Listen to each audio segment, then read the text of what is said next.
Hola, buen día. Buenos días.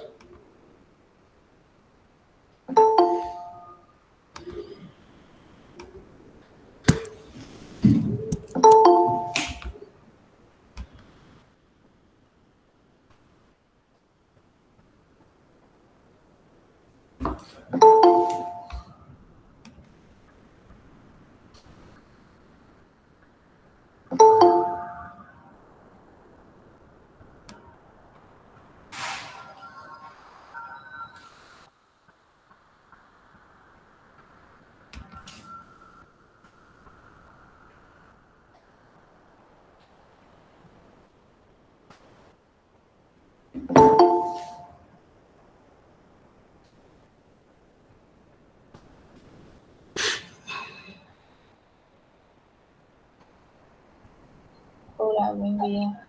Buenos días.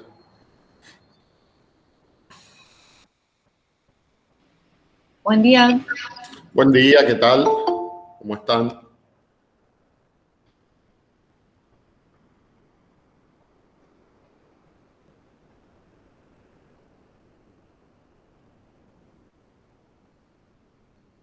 Perfecto. Bueno, son 9:30, ¿me escuchan? Sí, se escucha perfecto. Sí, perfecto. Gracias. Voy a intentar ahora subir la presentación. Como me habían dicho el otro día, era presentar toda la pantalla.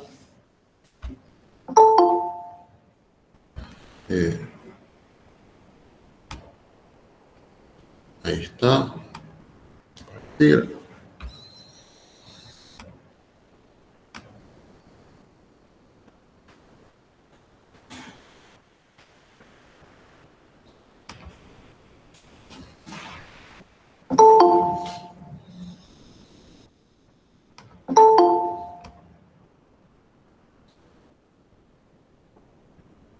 Bueno.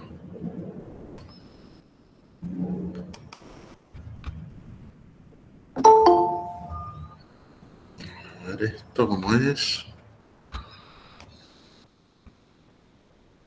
Bueno, si les parece bien, empezamos.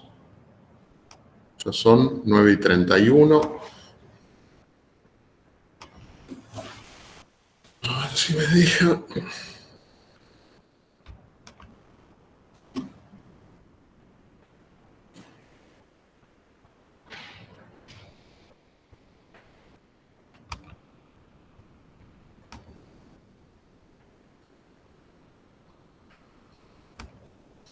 Uy, me borró. ¿Qué pasó? Pauco, me tiene a mal traer. Gracias, Carla. Porque yo ahora se lo llevo a Luis. Perfecto. Muchas gracias. Si querés, yo tengo que ir para allá. Sí, si lo puede ver Luis y decir qué le parece. Bueno, Si está de acuerdo, sí. Se lo mandamos firmado si necesitaría algo más. bueno, perfecto. Bárbaro, gracias. Bueno.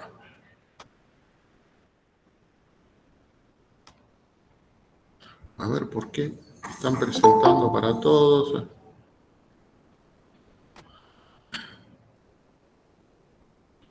Ahí está. Ahora sí. ¿Se ve la pantalla? Sí, sí. Sí, se ve. Perfecto. Bueno, Sí. Perfecto. Muchas gracias. Vamos a comenzar. Buenos días a todos y todas.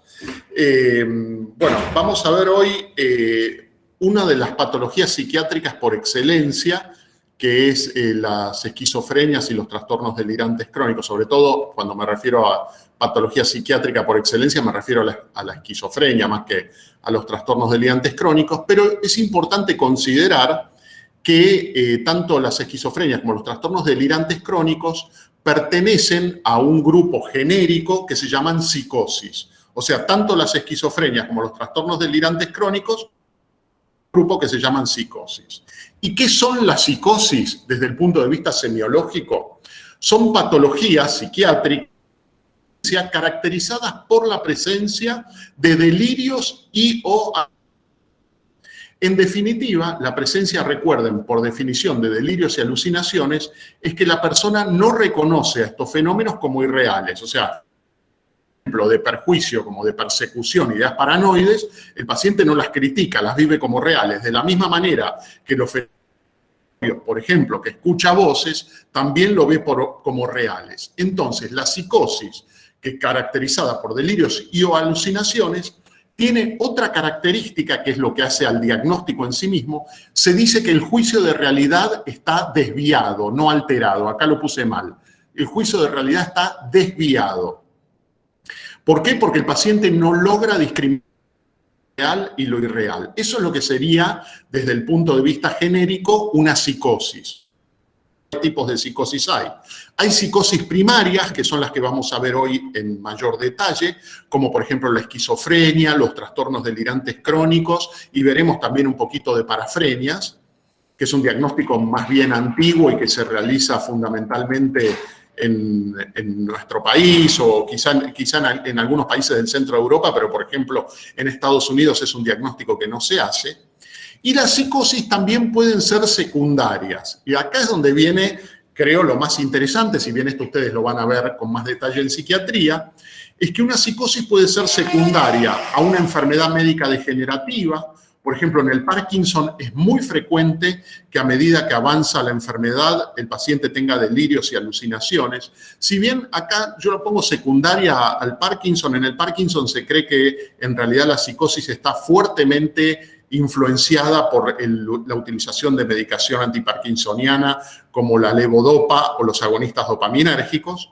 En el Huntington sí es secundaria a la enfermedad. Uno puede ver cómo la corea de Huntington, el paciente está con síntomas neurológicos y puede desarrollar un cuadro psicótico. Y como decíamos la clase anterior, por ejemplo, no sé si recuerdan que entre el 20 y 40% de los pacientes que tenían Alzheimer iban a desarrollar síntomas psicóticos, delirios y alucinaciones, y no sé si recuerdan que les había comentado que era de muy mal pronóstico cuando la enfermedad debutaba con estos síntomas. O sea, era una enfermedad rápidamente evolutiva con destrucción cognitiva rápida. También las psicosis secundarias pueden ser de causa oncológica. Por ejemplo, un tumor localizado en sistema límbico o en lóbulo prefrontal puede generar un cuadro psicótico. Puede ser epiléptica la psicosis, es un cuadro desde el punto de vista clínico sorprendente, si bien es un cuadro muy complejo. Está visto que las epilepsias de localización de foco temporal izquierdo pueden manifestar síntomas psicóticos con delirios y alucinaciones, que pueden ser preictales, o sea, antes de la convulsión, pueden ser un fenómeno ictal. Por ejemplo, hay un cuadro que creo que todavía no lo han visto, que se llama estatus epiléptico no convulsivo. El estatus epiléptico es cuando una persona se mantiene de manera permanente en un cuadro epiléptico. Puede ocurrir, por ejemplo, en una convulsión y es una urgencia médica, donde el paciente tiene que ser intubado generalmente, tratado en terapia intensiva, es un cuadro grave. Puede ser que el estatus epiléptico no se manifieste con convulsiones y se manifieste, por ejemplo, con psicosis también. Y también la psicosis epiléptica puede ser posictal, o sea que la persona tenga la convulsión y cuando sale de la convulsión desarrolla los síntomas psicóticos. En general, en los cuadros epilépticos son de breve duración, comparado sobre todo a las psicosis primarias, como la que ocurre en esquizofrenia, y ni que hablar en los trastornos delirantes crónicos.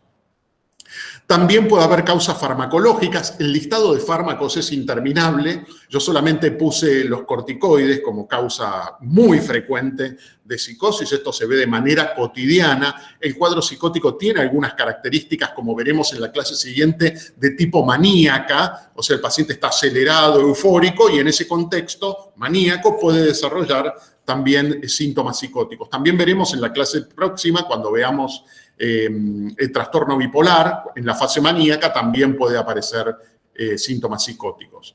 Y también la psicosis se ha observado con drogas de abuso, por ejemplo, con el cannabis, con la cocaína, con las metanfetaminas, con el MDMA, con el ácido lisérgico y también, obviamente, en consumidores crónicos de alcohol se ha visto el desarrollo de psicosis alcohólica. Por último, creo, tenemos causas infecciosas. Por ejemplo, la neurosífilis, que hoy prácticamente no se ve, yo creo que en casi 30 años de médico he visto 2 casos, nada más, a fines del siglo XIX, hasta mitad de la década del 20, que fue cuando se creó el tratamiento de fiebre o sea, al paciente se le inyectaba malaria, al que tenía neurosífilis, hacía fiebre realmente muy alta, mataba el treponema y de esta manera desaparecía la neurosífilis. Un tratamiento muy duro, era terrible, pero le valió el premio Nobel a un psiquiatra que lo creó. Pero bueno, la neurosífilis es un cuadro también de delirios y alucinaciones, y si quieren ver o leer un cuadro de neurosífilis, pueden leer Así habla Zaratustra de Nietzsche. Es un libro sobre filosofía que Nietzsche lo escribe bajo los efectos de la neurosífilis, y uno puede ver, esto es muy criticado, ¿no?, lo que yo voy a decir por los filósofos, pero puede ver un cuadro de psicosis clarísimo por infección sifilítica, o sea, por una sífilis terciaria. Y me olvidaba, también puede ser por causa tóxica, ¿no? La intoxicación con mercurio, que hoy es realmente muy infrecuente, salvo personas que estén manipulando mercurio, pero es realmente infrecuente.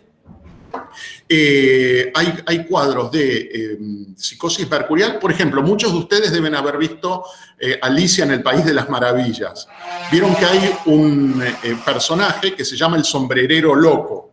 Bueno, el sombrerero loco es un personaje tomado de la realidad, porque se decía, había un dicho que decía más loco que un sombrerero. ¿Por qué? Porque para darle forma a los sombreros tenían que utilizar vapores de mercurio. Entonces estas personas inhalaban mercurio de manera permanente y desarrollaban cuadros psicóticos. También hay un cuadro histórico de psicosis mercurial, que es el de Iván el Terrible, que fue un zar del siglo XV, creo, XVI, de Rusia, que los médicos ingleses que lo trataban por una artritis le generaron un cuadro mercurial. Y ustedes me dicen, ¿cómo se sabe que era una locura mercurial si esto ocurrió hace mínimo 500 años? Porque hace aproximadamente 60 se exhumaron los restos en Rusia de este zar, se analizó y vieron que sus conductas típicamente psicóticas eran probablemente por el mercurio que se pudo ver que estaba acumulado en sus huesos. Bueno, pero más allá de estas cuestiones históricas y clínicas, consideren que cuando estén trabajando como médicos, ¿no?, ya sea en un consultorio o en una sala, es cierto que la psicosis muchas veces, sobre todo las psicosis crónicas, son primarias y de causa puramente psiquiátrica. Recuerden que hay causas secundarias y a veces esto nos hace meter la pata incluso a los psiquiatras, ¿no?, que asumimos que un cuadro psicótico es puramente psiquiátrico cuando en realidad puede haber otras causas que lo estén generando. Y les aseguro, salvo la psicosis mercurial, los cuadros anteriormente descritos los vi a todos. Bueno, vamos a lo que vamos a desarrollar hoy con más detalle, que es como la patología psiquiátrica por excelencia, que es la esquizofrenia. Es un trastorno psiquiátrico, como acabo de decir, que comienza en gente joven. Es muy raro, o sea, si ustedes tienen un cuadro que les parece una psicosis en una persona de 40 años, es muy raro, por decirle casi, no totalmente, imposible que este cuadro comience en la adultez. Es de la adolescencia a la adultez precoz, supongamos hasta los 25 años promedio, caracterizado por la presencia de síntomas positivos, ya veremos qué es esto, que son los delirios y las alucinaciones, eso se considera síntomas positivos. Y también los síntomas negativos o de déficit, ¿cuáles son estos? La alogia significa que el paciente tiene poca fluencia verbal, habla muy poco, como que quedó empobrecido su pensamiento y por ende habla poco. El embotamiento ideativo, o sea, poca generación de idea. Son pacientes que se retraen, que tienden a la apatía, a la indiferencia y el autismo. Esta es la presencia de los síntomas negativos. En realidad yo lo debería haber puesto de manera invertida, porque se considera que lo primero y lo principal sería en los síntomas negativos y de manera secundaria el paciente genera los síntomas positivos, como los delirios y las alucinaciones. También tiene el paciente síntomas cognitivos. Esto quiere decir que hay un déficit de atención y memoria, hay alteraciones en la ejecución, esto es en la toma de decisiones particularmente, y en la planificación de los hechos. Es muy frecuente que uno vea un paciente que viene con determinado rendimiento académico o laboral y tiene un episodio esquizofrénico, un brote, vemos cómo, por ejemplo, su rendimiento académico, su rendimiento laboral disminuye de modo significativo. O sea, son personas que no pueden llevar adelante su tarea laboral o académica. Esto es muy típico y es quizá de adquisición más reciente desde el punto de vista clínico en cuanto al estudio. Pero también pueden tener síntomas afectivos. Los síntomas afectivos puede ser el aplanamiento afectivo. Fíjense, esto entraría también, el aplanamiento afectivo, dentro de lo que son síntomas negativos o de déficit. Yo desde el punto de vista semiológico lo separé, pero uno podría decir que el aplanamiento afectivo, que es un paciente que parece que no tuviera repercusión emocional, como muy centrado en sí mismo, muy retraído, y que las circunstancias, los estímulos externos no lo sacan de este aplanamiento, debería ser considerado un síntoma negativo. También pueden tener depresión pospsicótica. Este es un cuadro bastante temido, teniendo en cuenta que hasta casi el 15% de los pacientes con esquizofrenia pueden intentar y cometer suicidio, o sea, tienen el episodio agudo, ¿no? Con síntomas positivos, delirios y alucinaciones, y cuando eso se trata, aparece una depresión pospsicótica que, si uno no lo tiene en cuenta, puede comprometer la vida del paciente. Y después tiene otra cuestión muy típica también de la esquizofrenia, pero que no está presente siempre, que es la afectividad inapropiada. ¿Qué significa esto? Son afectos inapropiados. Supongamos que quiere una persona y va y la agrede, ¿no? Entonces habría como una especie de contradicción en sus afectos. Esto es bastante propio de la esquizofrenia. Pero, y esto por ahí poco tiene que ver con la psicosis, pero creo que es un concepto que les puede ayudar después, forma parte de la cultura médica y los puede ayudar después en la interpretación de los síntomas neurológicos, no solamente psiquiátricos, es de dónde proviene este tema de síntomas positivos o negativos. En realidad, el primer autor que lo describe es Eugenio Bleuler. Aquellos que vieron El Método, la película El Método, es Herr Professor, ¿no? El profesor de la clínica Burgiolsi, donde estaba Jung, Freud, etc., que es el que crea el término esquizofrenia. Pero ¿de dónde lo obtiene él, esto de los síntomas positivos y negativos? Los obtiene de un neurólogo, quizá uno de los neurólogos junto con Charcot más brillantes que ha habido, que fue John Hackling Jackson, fíjense, de 1835 a 1911, que él describió varias cosas que todavía tienen utilidad, por ejemplo, las crisis epilépticas jacksonianas, que son crisis temporales, la marcha jacksoniana. Fue quizá uno de los primeros epileptólogos, pero él... No. Because I'm an idiot. Por favor, apaguen los micrófonos. Esto es a partir de Jackson, que él hizo o describió unas leyes que son absolutamente útiles y que describen esto de trastornos delirantes positivos, o sea, síntomas positivos y negativos. El sistema nervioso central, según Jackson, ha evolucionado filogenéticamente en estratos.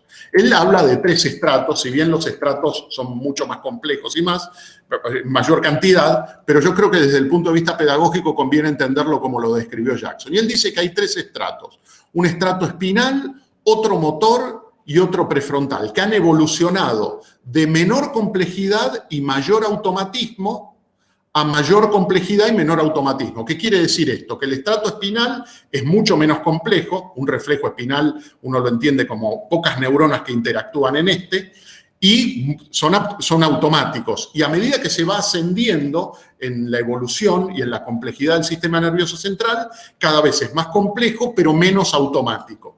Entonces se llega, ¿no?, al lóbulo prefrontal, que según Jackson era con el cual nosotros pensamos, que es mucho menos automático, mucho más flexible, pero también más complejo. Y decía lo siguiente, que la lesión de un estrato superior, supongamos del estrato motor, generaba síntomas de déficit, ahí están los síntomas negativos, como acabamos de describir en la esquizofrenia, y síntomas positivos, que el estrato inferior toma el comando. Y ustedes van a decir, bueno, ¿cómo es esto? Fíjense lo siguiente. Este es el estrato espinal, la estructura motora y la estructura prefrontal. No, de mayor organización a mayor desorganización. O sea, lo más complejo es más desorganizado y es de mayor automatismo a menor automatismo.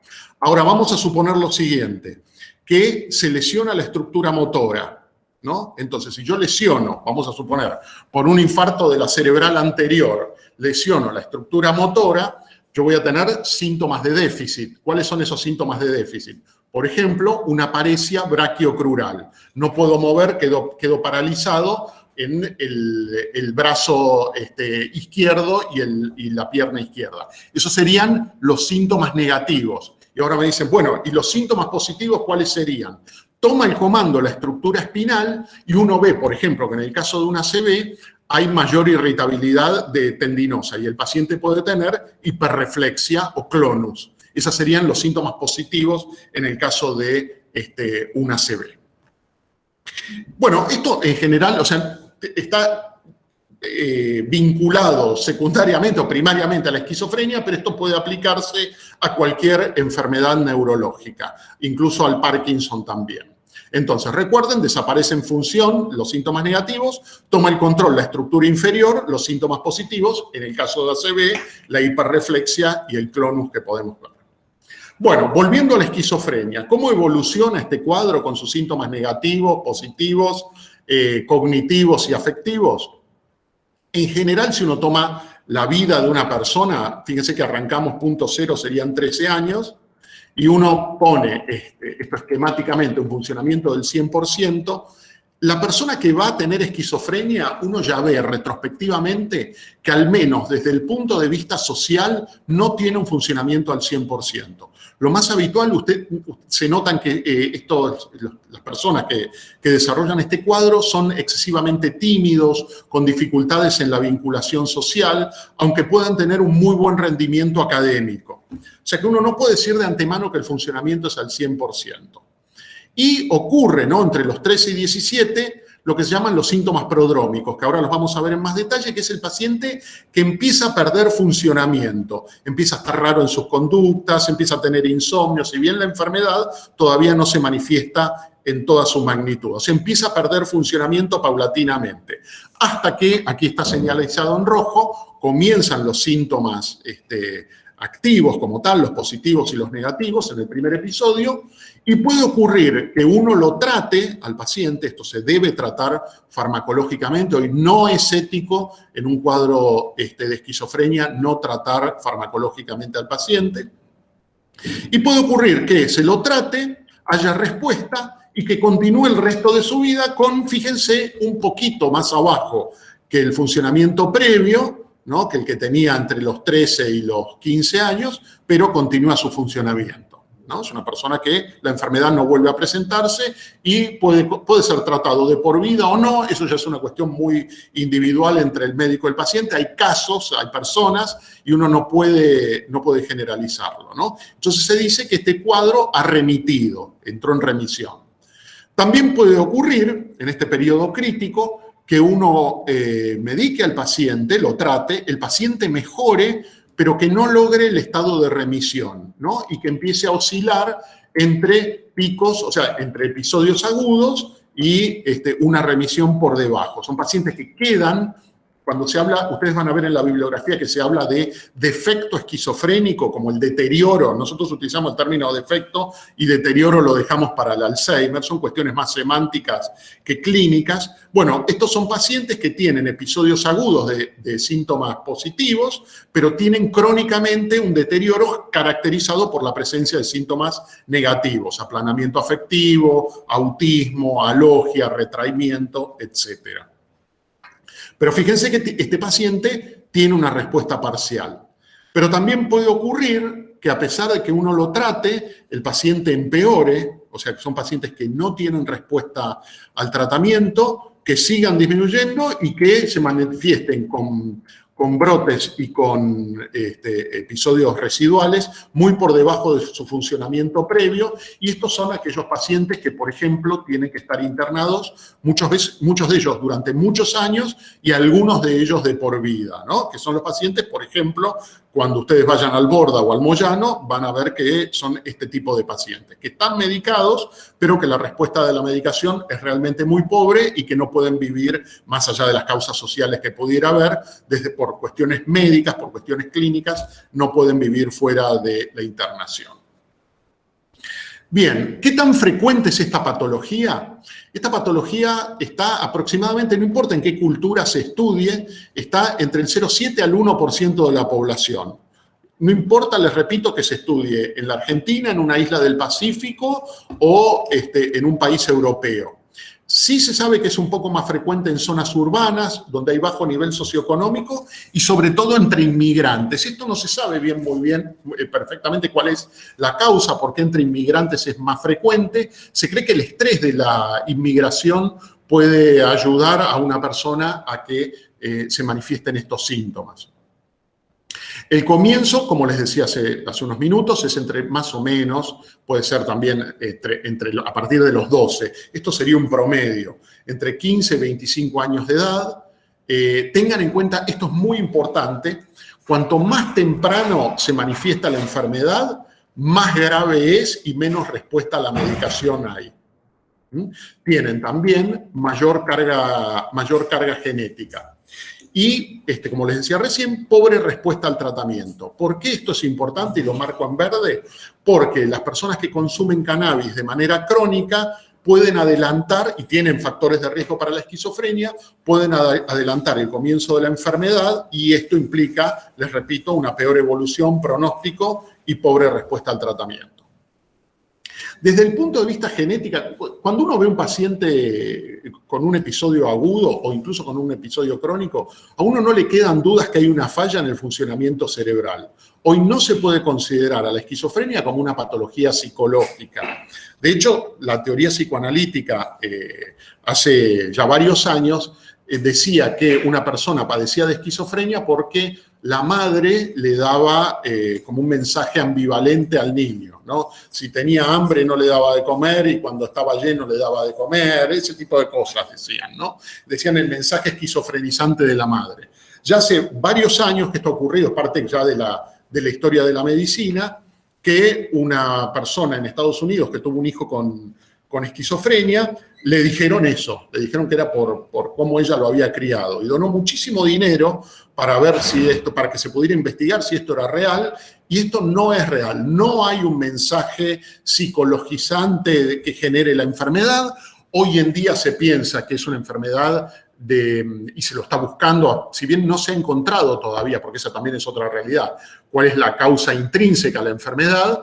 Hoy no se puede decir que sea de causa psicológica, sino que se considera que hay una cuestión orgánica. De hecho, cuando uno trata a estos pacientes, hay drogas, ustedes lo van a ver en Fármaco 2, hay drogas que son antipsicóticos de primera y de segunda generación. Hay uno de segunda generación que se llama clozapina, que no se utiliza como primera opción porque provoca aplasia medular, neutropenia, puede provocar una cardiopatía, una miocarditis, disminuye el umbral convulsivo. O sea, tiene varias complicaciones, pero cuando el paciente lo tolera bien, uno ve que es la diferencia entre la enfermedad y una vida productiva, ¿no? Por ejemplo, pacientes que han podido completar, lo veo, lo sigo, pacientes que han completado luego de padecer esquizofrenia una carrera universitaria o que trabajan de manera productiva en una empresa. O sea, se puede, uno ve cómo con el tratamiento farmacológico hay una mejoría muy marcada. Es cierto que con los de primera generación también, y tengan en cuenta lo siguiente, la teoría psicoanalítica es anterior a los fármacos y hasta que aparecieron los fármacos, los pacientes con teoría psicoanalítica seguían internados en lugares crónicos. Hoy hay un número importante, hay una estadística que yo ahora no la tengo en detalle el número, pero que se hizo en la década del 70, que demostró que la introducción de los antipsicóticos provocó que los pacientes no estuvieran internados, que el número de pacientes internados sea mucho menor. Pero si bien, bueno, volviendo al tema de la genética, sabemos que tiene un componente hereditario, es muy complejo para interpretar. Porque yo le digo, en la población general, 1%. Ahora, si uno tiene un hermano con esquizofrenia, aumenta 8 veces las posibilidades de padecer esquizofrenia, ¿no? No mellizos ni gemelos. Si uno de los padres tiene esquizofrenia, aumenta al 12% para los hijos, 12% para un mellizo disigótico, o sea, casi como si fuese lo mismo entre padres e hijos. 40% aumenta, o sea, fíjense que aumenta 40 veces cuando ambos padres tienen la enfermedad. Y acá viene el gran punto, 47% para los gemelos monocigóticos. ¿Y por qué viene el punto acá? Porque los gemelos monocigóticos son genéticamente idénticos. Y si la causa fuera genética, tendrían que tener una concordancia del 100%. Evidentemente hay algo que no termina de cerrar desde lo genético. ¿Por qué? Porque hay un estudio muy interesante que se realizó en Escandinavia que vieron qué pasaba con gemelos monocigotas que uno de ellos desarrolló esquizofrenia, que fueron, dados en adopción, ¿no? en distintas familias, o sea, fueron separados y, o sea, genéticamente idénticos, criados en distintas casas. Y se vio que la concordancia era de casi el 50%. O sea que si fuese puramente genética, les repito, tendría que tener una concordancia mayor al 90%. Entonces, no se sabe que si ese 50% restante está vinculado al ambiente. Bueno, y en relación al ambiente, ¿cuáles son los factores de riesgo ambientales? ¿Cuáles son los factores de riesgo que aumentan la posibilidad de padecer este cuadro? Uno, dicen las complicaciones obstétricas. Lo que pasa es que esto no se sabe si es causa o consecuencia. Que el bebé tiene complicaciones obstétricas porque ya tiene alguna dificultad neurológica que le impide el pasaje por el canal del parto de manera adecuada, o si son las lesiones que pudiera llegar a tener por las complicaciones en el pasaje del canal del parto. Bueno, como les decía anteriormente, otro factor de riesgo es la inmigración. La edad paterna, cuando el padre es mayor edad tiene, es mayor el riesgo de esquizofrenia. Y acá lo pongo entre signos de interrogación, la gripe materna. ¿Por qué? Porque, bueno, creo que cabe en esta época que vivimos y es un interrogante que quizá alguno de ustedes que se dedica a la investigación y a la investigación en esquizofrenia puede hacerlo de acá a unos años. Hubo una pandemia en el año 57 y 58 que se llamó de gripe asiática, que mató 2 millones de personas, que al revés de lo que ocurre con la de COVID, afectaba a niños, adolescentes y adultos jóvenes, también con una complicación respiratoria por virus de la influenza.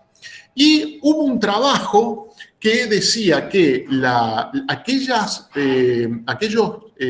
personas que estaban en el vientre de su madre, cursando el segundo trimestre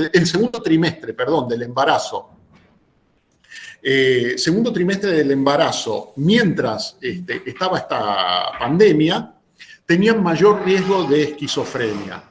Lo que se especuló con esto es que vieron que en el segundo trimestre del embarazo es cuando migran los neuroblastos y se estructura la corteza cerebral. Se pensó que si la madre tenía infección por influenza, alteraba la migración de los neuroblastos. Esto fue toda una hipótesis que se tomó prácticamente como real durante muchos años. Al menos cuando yo hice la residencia se tomaba como una de las hipótesis de por qué podía ocurrir la esquizofrenia, por lo cual cabe preguntarse qué pasará con esta pandemia que estamos viviendo. De todos modos, es importante, como les decía recién, hubo mayor proporción de diagnósticos de pacientes cuyo segundo trimestre de vida fetal se superpuso con la pandemia.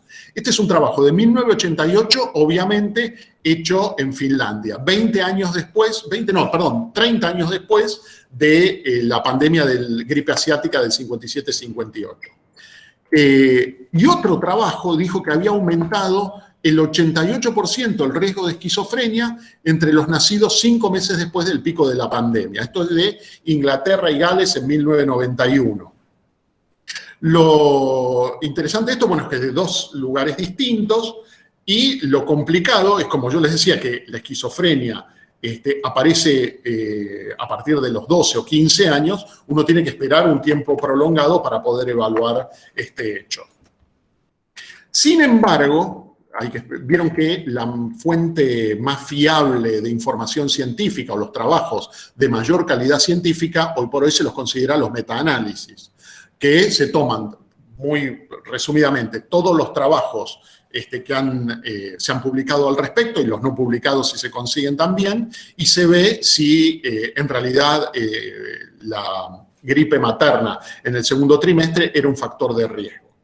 Y de acuerdo a este trabajo, no fue así, el tema de la gripe materna en el año 57 y 58 no aumentó el riesgo, pero dejó este tema ahí como flotando. Fíjense, esto es del Esquizofrenia Bulletin del año 2010, o sea, hace relativamente poco. Bueno, continuando con los factores de riesgo ambientales, los antecedentes de traumatismos cráneoencefálicos parecen ser un factor de riesgo. Los antecedentes de abuso físico en la infancia. Yo creo que los antecedentes de abuso físico en la infancia son factores de riesgo ambientales para cualquier tipo de patología psiquiátrica. Uno mira hacia atrás en patologías psiquiátricas muy graves y en muchas de ellas ha habido antecedentes de abuso físico. Y como les decía anteriormente, otro de los factores de riesgo ambientales es el consumo crónico de cannabis en adolescentes. Lo que se ha visto con respecto al cannabis, hoy ya no se discute este tema, es que los adolescentes que consumen cannabis y que tienen riesgo de padecer esquizofrenia adelantan la aparición del cuadro hasta 7 años. 7 años, o sea, entre que aparezca el cuadro a los 20 años o a los 13 o a los 14 hay una diferencia enorme en cuanto a la evolución del cuadro, son mucho más deteriorantes. La persona probablemente si comienza muy temprana, de manera temprana la enfermedad, no pueda tener adaptación social, no pueda desarrollarse laboral y académicamente. O sea, es un cuadro realmente grave el consumo de cannabis y esquizofrenia. Vamos a la evolución clínica del cuadro. Como les decía recién, hay un tipo de personalidad previa.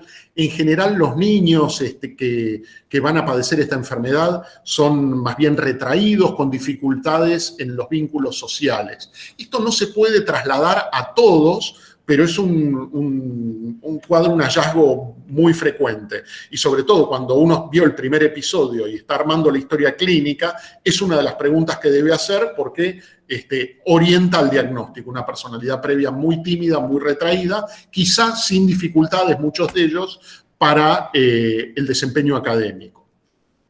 ¿Cómo empieza la enfermedad? ¿Cómo es el pródromo? Yo les decía en un punto que la persona empieza a cambiar paulatinamente. Muchas veces el diagnóstico se hace de manera retrospectiva. ¿Por qué? Porque el cuadro, sobre todo el prodrómico, es insidioso, es lento.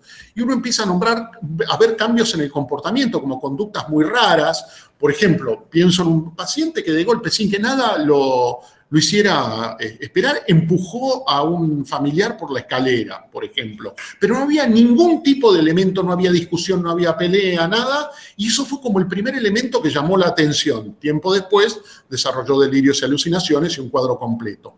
Lo mismo en el lenguaje. El lenguaje puede volverse rebuscado al principio, utilizar términos que antes no utilizaba. O sea, el cambio de la conducta también puede observarse a través del lenguaje.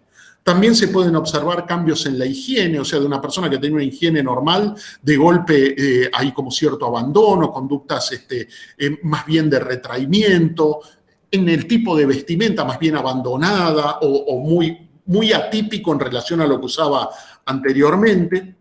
Y empiezan las ideas estrafalarias, se dicen entre comillas, que son a veces ideas que tienen que ver con lo religioso o con cuestiones místicas o con cuestiones astrológicas, pero lo estrafalario no tiene que ver pura y exclusivamente con el contenido de lo que dice, sino lo estrafalario tiene que ver con que no sigue una línea en cuanto a lo que la persona hacía previamente, ¿no? Aparece como, no continúa la línea previa de la persona. Y también en el prodromo el paciente empieza a sentirse extraño.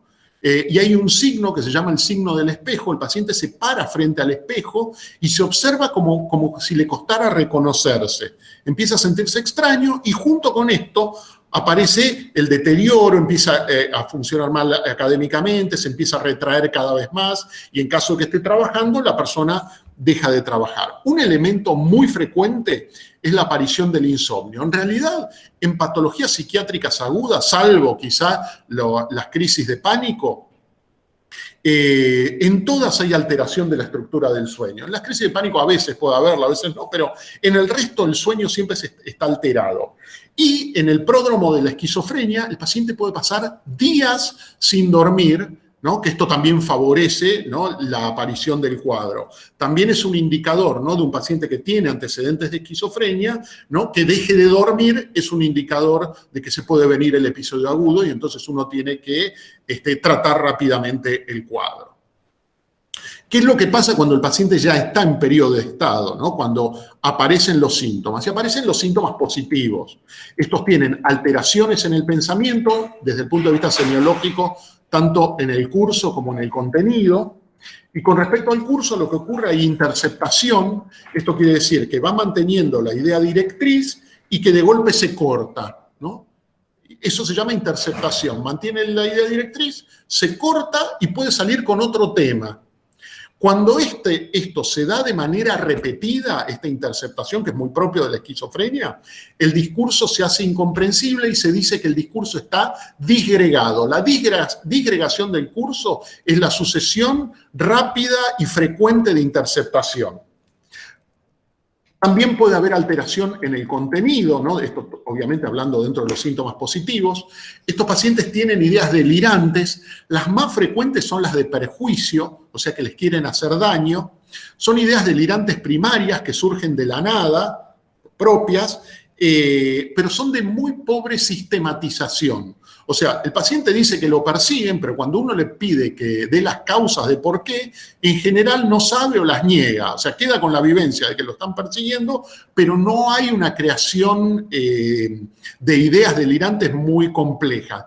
No así, en lo que veremos ahora en unos minutos, en el trastorno delirante crónico, que la idea delirante es muy bien sistematizada y muy rica. Acá no, tengan en cuenta que es pobremente sistematizada.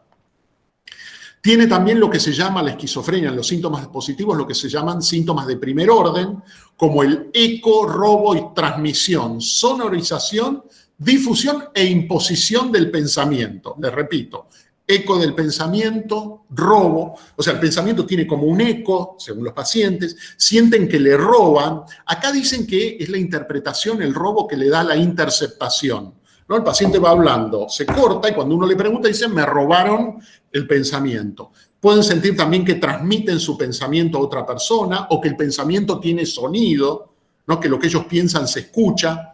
La difusión es más o menos lo mismo que la transmisión, es que pasa el pensamiento de una persona a otra, que le imponen ideas que él no quiere pensar, ¿no?, que se las están imponiendo en su cabeza. Y yo pongo acá en negrita, por último, las interpretaciones delirantes. Las interpretaciones delirantes es muy típico de la esquizofrenia, entonces el paciente dice, iba por la calle y dos personas dijeron, ahí va este. Entonces, supongamos que lo dijeron por ahí de casualidad, o él escuchó eso. Se interpreta que eso va dirigido, esas dos personas lo conocen y que se están refiriendo a él.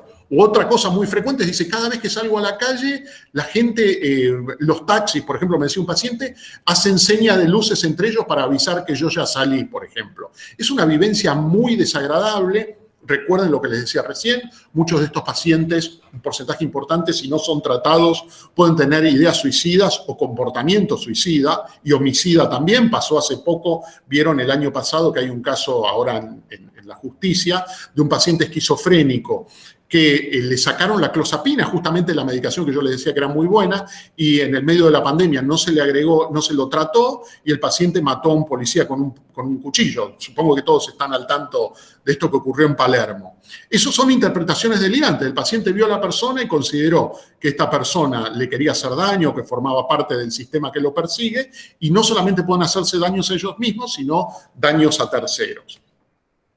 El lenguaje también puede estar alterado, crean palabras, eso significa neologismo, y hay pacientes que crean muchas palabras y que no se entiende a veces lo que dicen, y otros que tienen parafasias. Parafasias es va hablando y agrega una palabra que no tiene nada que ver con lo que están diciendo en su discurso.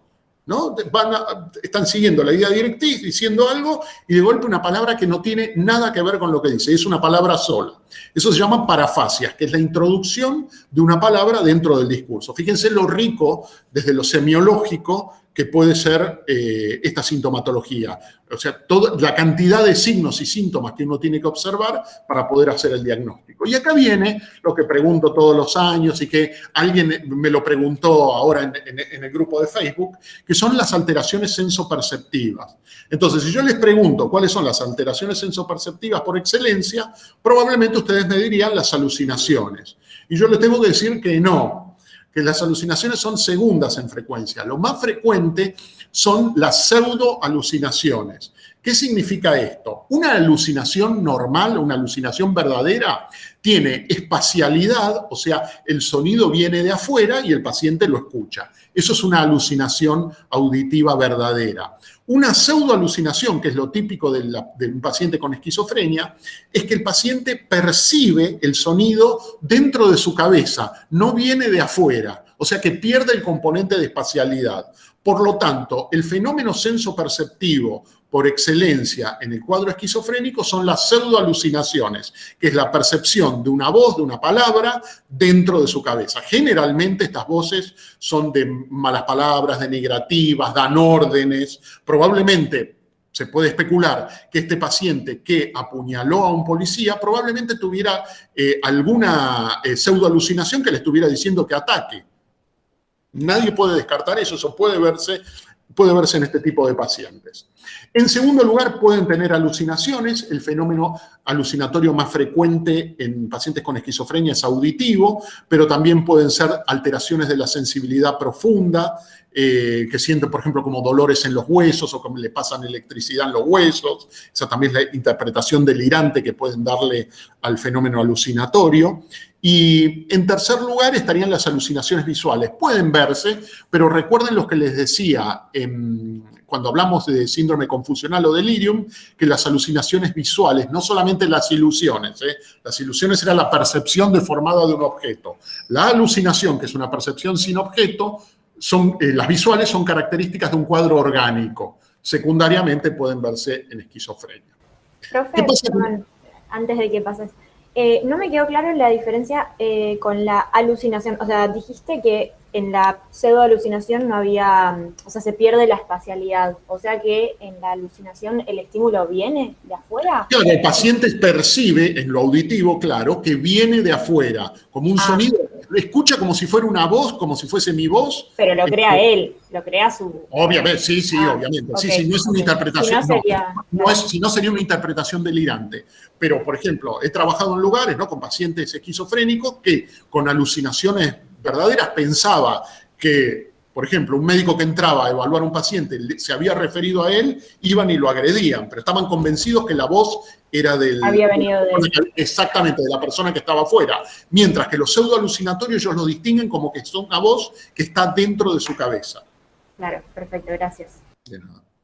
Con respecto a la afectividad, al estado anímico, suelen tener estos pacientes, esto forma parte, les repito, de lo que son los síntomas negativos, de lo que se pierde. Si me permiten muy brevemente la fisiopatología entre comillas, porque la psiquiatría todavía no tiene nada contundente en cuanto a la fisiopatología, pero se piensa que el déficit primario en la esquizofrenia es de vías dopaminérgicas mesocorticales. Ese sería el déficit primario, de vías mesocorticales que salen del área tegmental ventral y llegan a la corteza cerebral, sobre todo al lóbulo frontal. Y ahí estarían disminuida el funcionamiento dopaminérgico.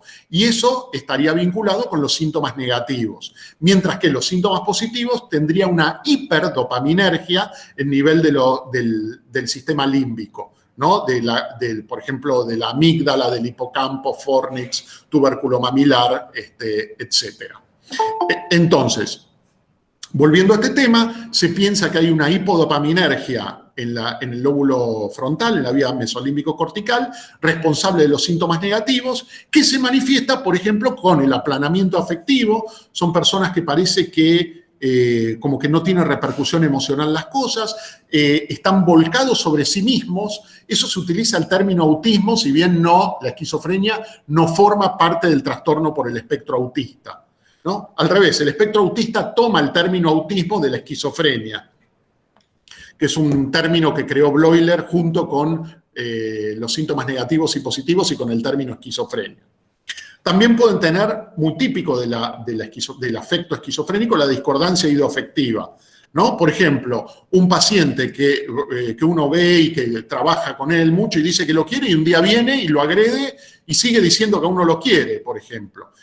Hay como una discordancia entre lo que se piensa y lo que se siente. También puede tener, es muy difícil de diferenciar, lo que se llama ambivalencia afectiva, que es amor y odio hacia una misma persona en un mismo momento, ¿no? Esto es difícil de poder explicarlo, hay que verlo como tal, pero genera en el paciente, puede generar conductas de agresión.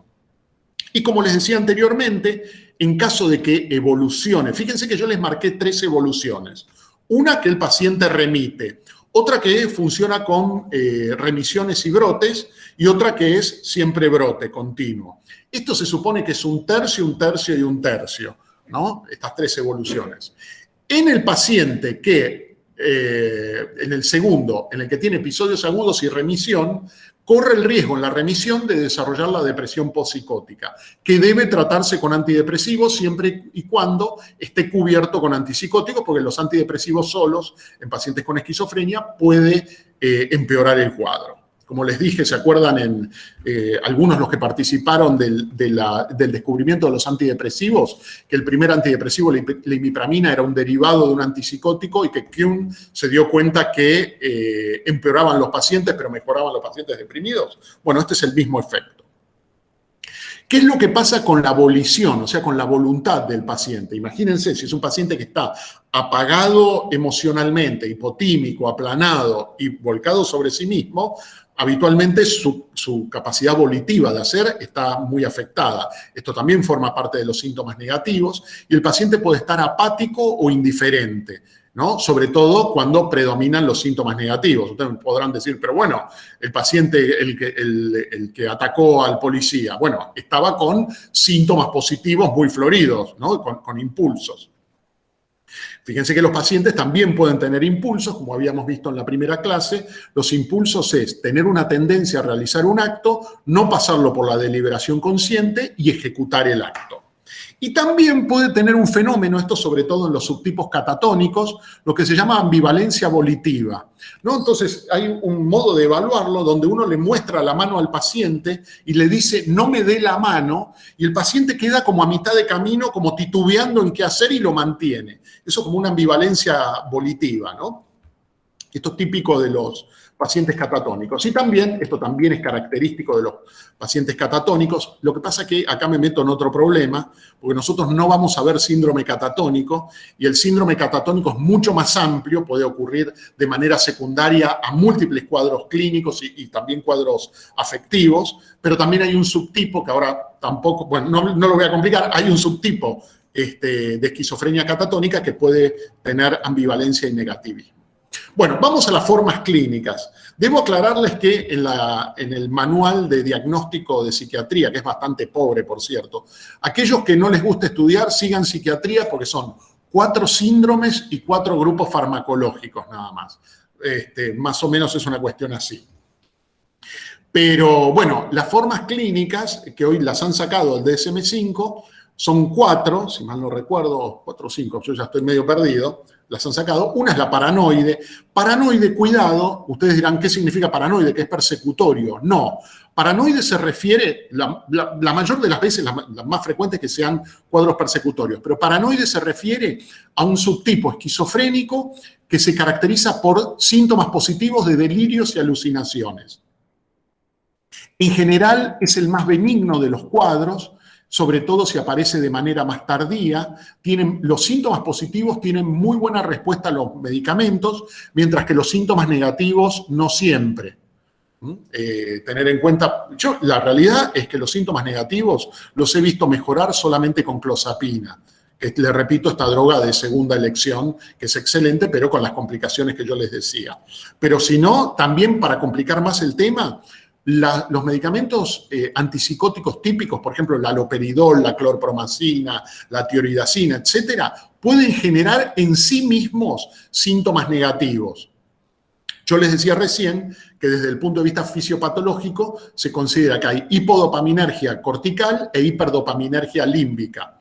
Entonces, si yo les doy, los antipsicóticos son antidopaminérgicos, bloqueantes dopaminérgicos del subtipo D2. Bloqueo al sistema límbico, su hiperdopaminergia, controlo los síntomas positivos. Ahora, también estoy bloqueando los receptores dopaminérgicos mesocorticales. Entonces, si el paciente tiene síntomas negativos, empeoro los síntomas negativos. O sea, hay síntomas negativos secundarios. Pero, volviendo entonces al cuadro paranoide, recuerden, es el caracterizado sobre todo con síntomas positivos, puede tener negativos también secundariamente, pero es el de mejor pronóstico, tiene mejor respuesta a la medicación, puede evolucionar, como les dije, de manera benigna, con remisión, y les decía, cuanto más tardío es la aparición, mejor es el pronóstico. Y les repito, es el de mejor respuesta a los antipsicóticos típicos. Luego hay otro subtipo que se llama hebefrenia, que es un cuadro terrible. ¿Por qué? Porque hebe significa joven, o sea, es el cuadro que aparece en los pacientes más jóvenes, no se caracteriza por la presencia de delirios y alucinaciones, sino por trastornos de conducta. Por ejemplo, hay desinhibición, conductas de hipersexualidad, agresividad, pierden el pensamiento lógico, o sea, no tienen capacidad de pensamiento abstracto. Y les decían que comienza de manera precoz. Como no tiene delirios y alucinaciones, o los tiene que no predominan el cuadro, no tienen buena respuesta al tratamiento, y recuerden que como toma el cuadro siendo el paciente mucho más joven, destruye, o sea, la personalidad no se formó, entonces generalmente este cuadro produce mucho deterioro. Para dar un ejemplo, me decía un colega que tenía un paciente hebefrénico que decía, de manera entre trastornos de conducta muy graves que tenía un átomo en la cabeza que se le había torcido, ¿no? Y eso era lo que él repetía habitualmente. Y un día que va a la consulta y le dice que el átomo lo había enderezado. Y le dice, ¿cómo hiciste? Y le muestra que había comprado, ¿vieron que hay como un líquido, un linimento para los dolores que se llama átomo desinflamante? Bueno, decía que se ponía eso en la cabeza y que eso le enderezaba, por ejemplo, el átomo. O sea, ven, el pensamiento abstracto, prácticamente no existe, todo muy concreto. Él tiene la idea de que el átomo se torció, ahí hay algo que dice átomo desinflamante, lo utiliza y ese es el tipo de pensamiento lógico que tiene la persona hebefrénica. No accede generalmente al pensamiento abstracto. Son muy extravagantes en la conducta. Por ejemplo, recuerdo un paciente que en pleno invierno andaba de pantalón corto y musculosa y, por ejemplo, con una bufanda puesta. Pueden agredir, como les decía recién, el pensamiento es muy concreto. Me decía un colega, por ejemplo, que lo habían en realidad mal hecho, habían engañado a un paciente que era muy agresivo para internarlo, le decían que tenía que acompañar a su hermana a una clínica, porque la hermana no estaba bien. La hermana había hablado con los médicos porque había agredido gente, había puesto en peligro de vida a unas personas. Entonces, el paciente cree que va a acompañar a su hermana, la hermana sale y a él lo dejan internado. Cuando salió de la internación, todos dijeron, el paciente va a estar furioso. Decía, ¿qué confusión tuvieron en la clínica? Fui a acompañar a mi hermana y me internaron a mí 6 meses. Ese es el típico pensamiento del paciente hebefrénico. Bien, y con respecto al humor, es un humor es como una pedantería vacía, ¿no? El paciente hace chistes como muy pedantes, pero que a uno el contenido es pedante, pero que a uno no lo afecta. Uno lo ve y tiene como un componente muy pueril, muy infantil. Esto es bastante típico de este cuadro, les repito, el más temido y el más grave dentro de las esquizofrenias. Luego hay una forma simple que esta, yo les decía recién que la anterior es más grave, esta también es muy grave, se caracteriza únicamente por la presencia de síntomas negativos. O sea, no tiene delirios y alucinaciones. El paciente empieza a encerrarse en sí mismo, se va deteriorando, pierde contacto, es levemente evoluciona de manera permanente, pero de manera continua también, pero leve, de manera insidiosa. Se supone que es la menos frecuente de todas. Hay autores que dicen que no existe. Yo creo haber tenido oportunidad de haber visto este cuadro. Como les decía, los síntomas predominantes son negativos. La evolución, acá no hay medicación que ayude. La evolución realmente es muy grave. Predomina el aplanamiento afectivo, el autismo, el retraimiento, la apatía, la alogia. O sea, son pacientes prácticamente herméticos. Y como les decía, no tienen respuesta al tratamiento, pero tienen, sí, quizás es la forma clínica con mayor riesgo de suicidio.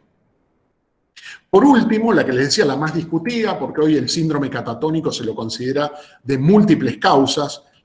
Por ejemplo, tenemos ahora aquí internado en el hospital, estamos tratando un síndrome catatónico post-COVID, ¿no? En una persona mayor. Consideramos que no sabemos si el COVID o la medicación que se le dio previamente, los corticoides en este caso, lo favorecieron, o el mismo temor que genera el COVID, porque la catatonía se la considera como un cuadro reactivo a un miedo muy grande, ¿no? Vieron que básicamente tenemos tres respuestas de defensa ante un riesgo. Una es la huida, otra es el ataque y otra es el congelamiento. Se cree que la catatonía es como un atavismo que nos ha quedado de la época que vivíamos en la sabana africana, que ante un riesgo muy grande la persona queda congelada, como en freezing.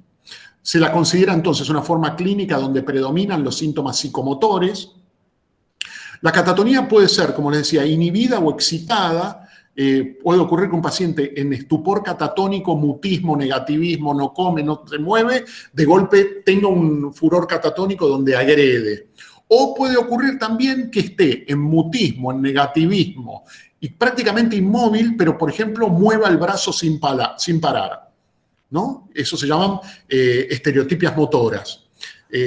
Es un cuadro, les repito, discutido. Yo también creo que existe, más allá de que algunos autores lo discutan. Ustedes van a ver en la bibliografía que está descrito como tal, y yo creo que existe como él, y puede asociarse a hebefrenia. En realidad puede asociarse a cualquiera de los subtipos de la esquizofrenia, pero la hebefrenocatatonía es quizá uno de los cuadros más graves que existen en esta enfermedad. Hay un riesgo que se llama catatonía maligna, que la catatonía maligna no es exclusiva de la esquizofrenia, puede ocurrir en cualquier paciente catatónico, y acá hay otro de los problemas. La catatonía no debe tratarse con antipsicóticos porque corre el riesgo de malignizarse. Y la malignización implica un cuadro clínico muy grave, caracterizado, ustedes quizás ya lo vieron, como igual al neuroléptico maligno, de rigidez, disfunción autonómica, falla en el sensorio, la rigidez es tan intensa que rompe las fibras musculares, esto provoca hipermioglobinemia, mioglobinuria, insuficiencia renal aguda, pueden tener convulsiones y la muerte. Esta es una de las pocas indicaciones, la catatonía maligna o la catatonía que no responde a la terapéutica, que quedan para la terapia electroconvulsiva. Después ya no tiene prácticamente otra indicación, pero este es un cuadro psiquiátrico por el cual la persona puede llegar a morir. Bien, pasamos ahora entonces a la segunda parte, más breve. Quédense tranquilos, nos queda poquito tiempo para terminar la clase, que son los trastornos delirantes crónicos. Estos también están incluidos dentro de lo que son las psicosis primarias, pero tienen otras características. Es un cuadro delirante, o sea, el paciente tiene delirios, ¿no? Ideas erróneas que no son reducibles con la argumentación lógica. Generalmente aparecen de modo mucho más insidioso y en general aparecen después de la cuarta o quinta década de la vida o más tarde también. Cursa sin síntomas negativos, o sea, el paciente no tiene generalmente ni retraimiento, ni disminución volitiva, ni apatía, o sea, es solamente el cuadro delirante. El trastorno delirante crónico no tiene alucinaciones, les recuerdo, es solamente delirios. Y este tipo de delirios, al revés de lo que ocurre con la esquizofrenia, se les dice que son bien sistematizados. O sea, el paciente argumenta cuál es la causa por la que, por ejemplo, está siendo perseguido de manera detallada y precisa. Por ejemplo, aquí en neurología, una paciente con Parkinson me decía que la estaba persiguiendo un cuñado que había contratado al servicio de inteligencia, que se metían en su casa, que veía que le desordenaban las cosas, y me daba toda la explicación de por qué la estaban persiguiendo, cosa que esto en la esquizofrenia no es observado, o sea, está bien elaborado intelectualmente. Generalmente no tiene contradicciones y si las tiene y uno le dice, pero ¿cómo puede ser que te persigan a vos, por ejemplo, ¿no? Bueno, siempre le encuentran algún argumento, o sea, se mantiene el funcionamiento lógico dentro, o sea, uno habla de lógica delirante, ¿no? Generalmente, recuerden, el cuadro es delirante, no lo critican de ninguna manera. Para ellos, este cuadro delirante es una verdad irrefutable por más argumentación lógica que uno utiliza. Y desconocemos la epidemiología, o sea, qué tan frecuentes son, porque estos cuadros, yo si los quiero ir a ver, en general no vienen a psiquiatría, porque ellos no consideran que tengan una enfermedad psiquiátrica. Estos cuadros se suelen ver, por ejemplo, en neurología, he visto varios, en clínica médica, y quienes más ven estos cuadros son los policías, ¿no? En las comisarías suelen ir a denunciar a aquellas personas, por ejemplo, que los agreden o que piensan que los persiguen. Los policías son quienes más contacto tienen con estos trastornos delirantes crónicos.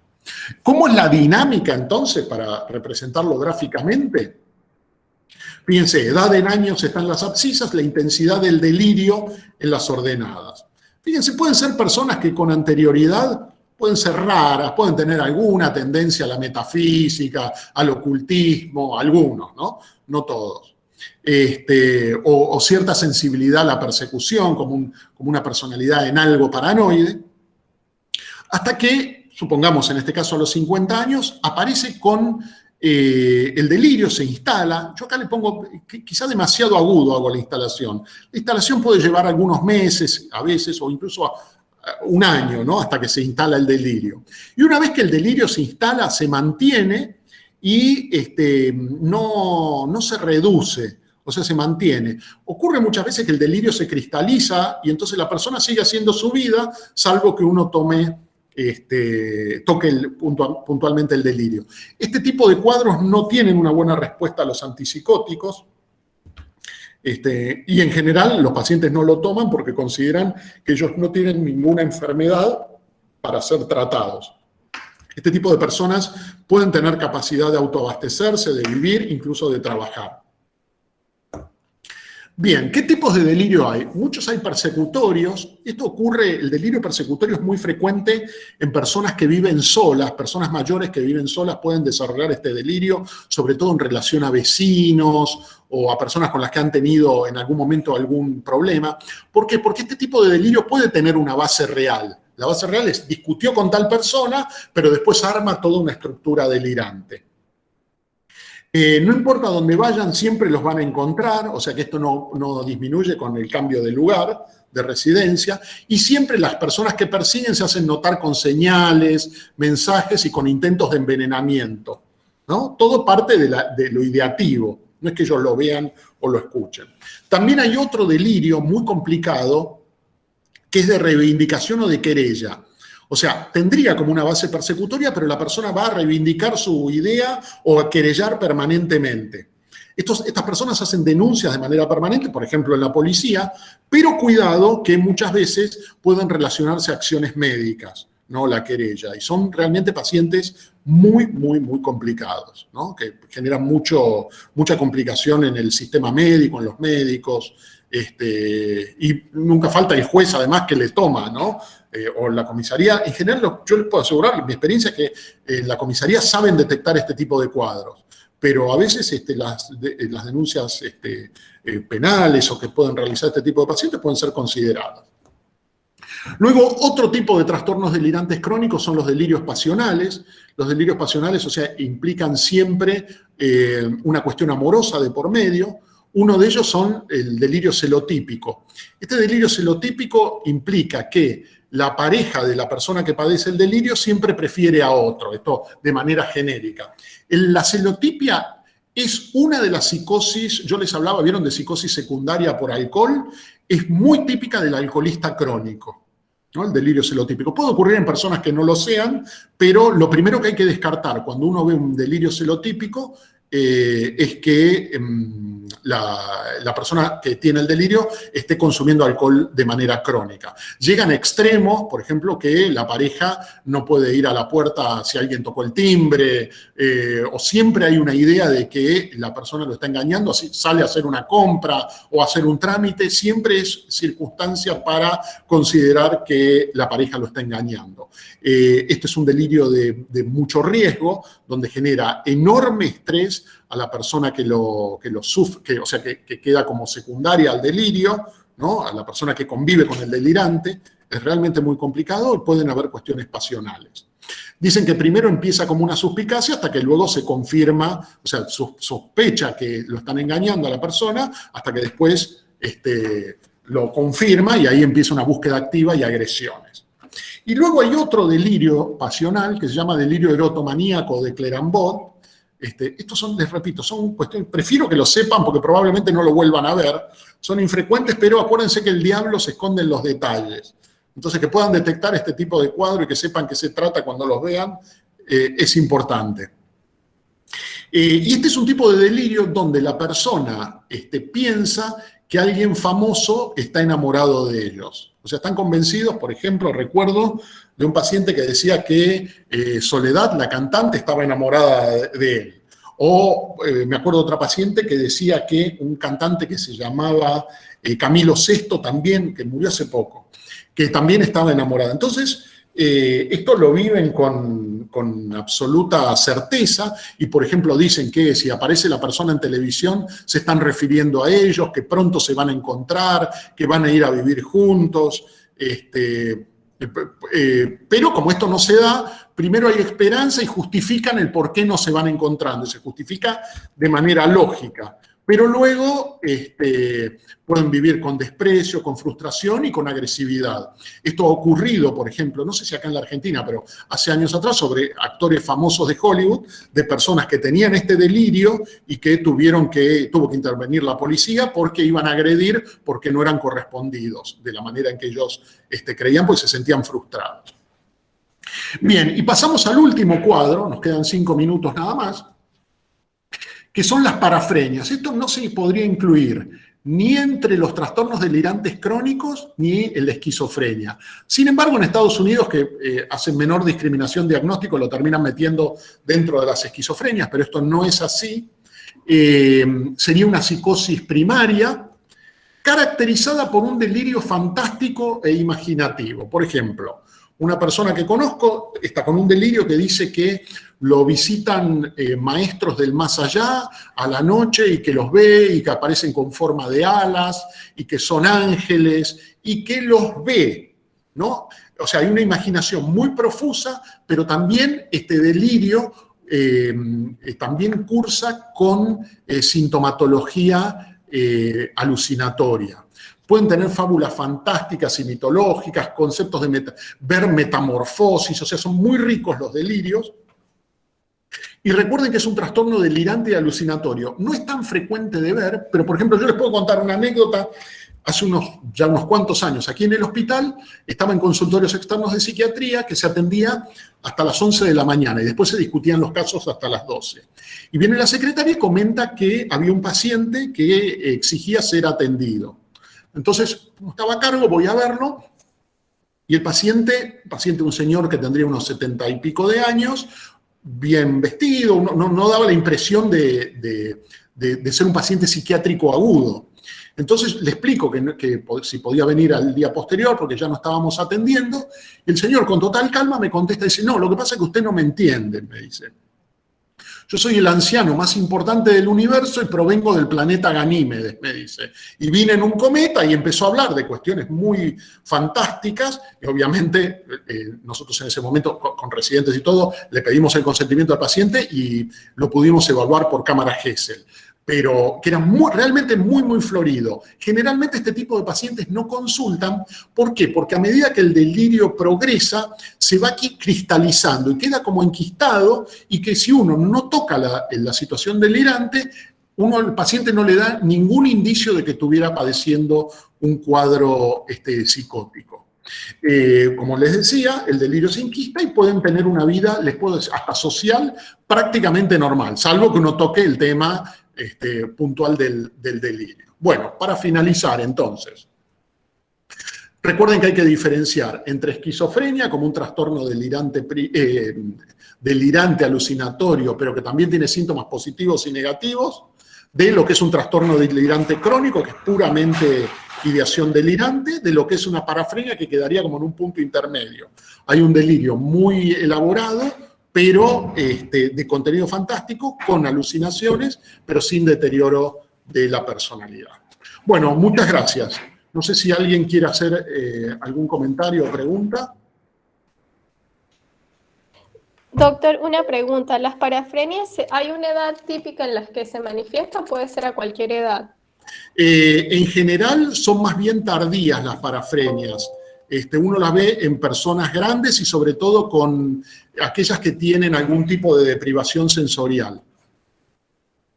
Gracias. De nada. A ver, ahí está. Doctor, Sí. yo quería preguntar qué significa que los delirios se van cristalizando. ¿Es como que quedaría en una pausa?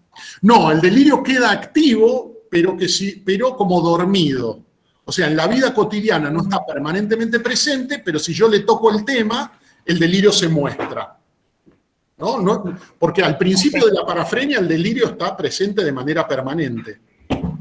O sea, se manifiesta de modo permanente, el paciente no importa de lo que hable, habla siempre de lo mismo. A medida que progresa el tiempo, esto se va cristalizando, ¿no? Se va como durmiendo, decir de alguna manera, pero no se va de manera completa. Ok, gracias. De nada. Doctor, Bueno, yo no tengo sé una si pregunta hay- sobre cómo es la calidad de vida de un paciente esquizofrénico con periodos con remisión y sin remisión. Bueno, es muy variable de una persona a otra. En general, hoy el objetivo que uno tiene que tener con el paciente es que tenga que tener una vida prácticamente normal. El objetivo es evitar la aparición de síntomas positivos y, bueno, y la menor intensidad de los síntomas negativos. Recuerden lo que les decía antes, que los síntomas negativos son propios de la enfermedad, pero también pueden estar generados por los fármacos. Entonces, tratar de utilizar lo que hoy se llaman antipsicóticos atípicos en una dosis que sea efectiva y que no le anule, digamos, la transmisión dopaminérgica mesocortical. Bien, ¿y las alucinaciones y los delirios pueden aparecer ante estímulos ambientales o, por ejemplo, estrés? Sí, situaciones? sí, eso es buena pregunta. ¿Por qué? Porque en situaciones, los pacientes con estas patologías tienen una menor capacidad de tolerancia al estrés. Entonces, situaciones de estrés importantes pueden hacer que aparezca la sintomatología. También es cierto que muchas veces sorprenden, ¿no? Yo les hablaba, vieron, de los síntomas de primer orden. Los síntomas de primer orden fueron descritos por Kurt Schneider, que era un autor alemán que comentó que en la Segunda Guerra se decía que en esa época se decía que los pacientes esquizofrénicos tenían muchos síntomas negativos y que no se adaptaban a las normas, y que los pacientes bipolares sí. Y con los bombardeos de la Segunda Guerra dicen que los pacientes esquizofrénicos siguieron las pautas de evacuación de manera perfecta y que los pacientes con enfermedad maníaco-depresiva o bipolares hicieron cualquier cosa, ¿no? También hay que tener en cuenta eso. O sea, aunque el paciente esté medicado ante un estrés superior al normal, puede tener un episodio alucinatorio. Sí, tranquilamente, sí. Okay. Gracias. Sí, puede pasar. Bueno, no sé si alguien más quiere hacer alguna pregunta. Doctor, ¿y los pacientes con parafrenia se tratan o como, digamos, si esto quedara así enquistado, no es necesario tratarlo? Si viene a la consulta por una cuestión ética, uno lo trata, ¿no? Uno lo trata con antipsicóticos. Lo que pasa es que tienen dos problemas la parafrenia. Una es que como no se lo considera como un diagnóstico aparte en Estados Unidos, cayó en la bolsa de las esquizofrenias. Entonces, para ellos es una esquizofrenia paranoide. Entonces, no se sabe bien la estadística del tipo de respuesta. De todos modos, también tener en cuenta que son personas que rara vez consultan. Es muy raro que vayan por sus propios medios y muchas veces son personas autoválidas y que viven solas. Aparentemente, la deprivación sensorial, ¿no?, de una persona que vive sola puede favorecer la aparición de este tipo de sintomatología. Entiendo, gracias. Por favor. Bueno, muy bien. No sé si alguien más quiere hacer alguna pregunta. Yo tengo una pregunta respecto a los pacientes esquizofrénicos de la esperanza de vida. O sea, ¿por qué es menor? El primer factor por el cual disminuye la expectativa de vida de un paciente esquizofrénico es por los hábitos de vida que tienen. Hasta un 80% de ellos son tabaquistas crónicos, casi compulsivos. Se cree que hay un vínculo entre la utilización de los antipsicóticos típicos y el consumo de tabaco. Pero esa es una de las causas, les puedo asegurar, principales de la disminución de la expectativa de vida de estos pacientes. Listo, muchas gracias. No, de nada. ¿Alguna otra pregunta?